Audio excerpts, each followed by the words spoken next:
जो हमने रखी, पहले हमने ये बड़ा स्पष्ट कहा कि आपने अभी तक हमें बिना सुने कोई विवाद है कि नहीं, कोई डिस्प्यूट है कि नहीं आपके अनुच्छेद के अंदर, वो निर्णित कर लिया है। वो गलत होगा।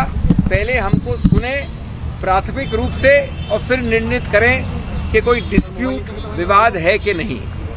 दूसरा, हमने सुनवाई, नेचुरल जस्टिस का मुद्दा भी उठाया।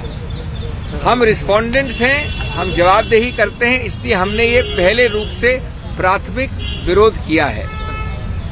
चुनाव आयोग ने कहा कि वो हमारा ये प्राथमिक विरोध इस वक्त प्राथमिक रूप से नहीं मान सकते, वो उन्होंने निरस्त किया है।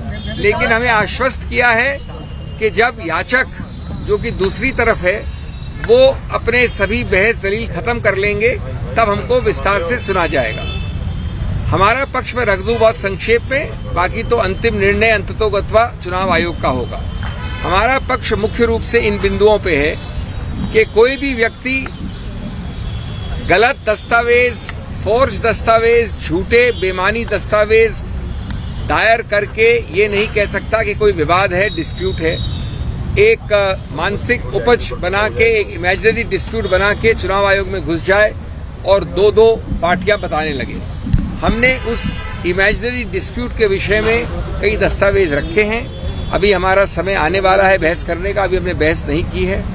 उसमें हम बताएंगे चुनाव आयोग को जो कि दस्तावेज हमने रखे हैं, अभी प्राथमिक रूप से रखे हैं, बाद में हम और विस्तार से रखेंगे कि कई ऐसे दस्तावेज हैं जहां की व्यक्ति की मृत्यु हो गई है, वो एग्जिस्ट नहीं करता है, उसको क्लेम किया है कि पार्टी का हिस्सा है।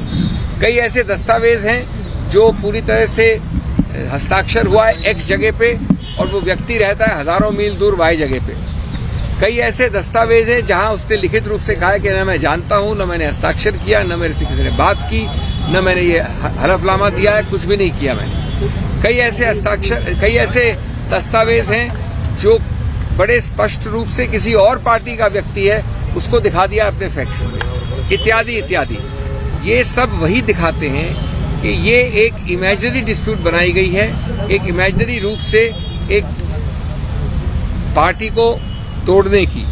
आज दूसरा, एक तो बात ये हुई, दूसरी बात बहुत महत्वपूर्ण है। संघीय ढांचा जो है संघ का, ऑर्गेनाइजेशन का, उससे जो याचक है वो दूर भाग रहे हैं। उन्होंने 10 बार ये दलील की कि जो ऑर्गेनाइजेशनल स्ट्रक्चर है, संघ का ढांचा है, उसको हम नहीं देखना चाहते हैं। दूसरा, जो विधायिका का ढांचा है एमपी एमएलएस का, वो उच्चतम न्यायालय ने नकार दिया है सुभाष देसाई के निर्णय में। तो एक बड़ा रोचक नया टेस्ट उपज किया है दूसरे पक्ष ने, जिसका हम खंडन करेंगे, जिसको हम बताएंगे गलत क्यों है। उन्होंने एक नॉन एग्जिस्टेंट टेस्ट, एक बिल्कुल गैर कानूनी टेस्ट बनाया है कि आप सिर्फ एमपी एमएलए को काउंट कर लीजिए।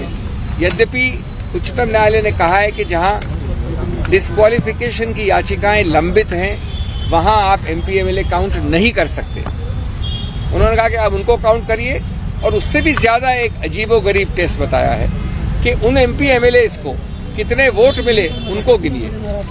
आज तक हमने कानून में ऐसे टेस्ट नहीं सुने हैं। मैं समझता हूं कि निराधार है। मैं समझता हूं कि ये याचिकों की बौखलाहट और घबराहट का द्योतक है। हम इस सब को डील करेंगे। मैं ज्यादा विस्तार में नहीं कहना चाहता, लेकिन आज अगर एनसीपी कोई है, एनसीपी जो बनी, एनसीपी की योजना की, एनसीपी की रचना की, एनसीपी को बढ़ाया, एनसीपी का चेहरा वो मेरे साथ खड़ा है। ये अजीबोगरीब बात है कि दूसरे लोग इस प्रकार के अजीबोगरीब दलीलों पे कह रहे हैं कि न ऑर्गेनाइजेशन टेस्ट कर सकते हैं, न विधायिका का टेस्ट कर सकते हैं, और जिस आदमी ने बनाया पूरा एनसीपी उसको इग्नोर कर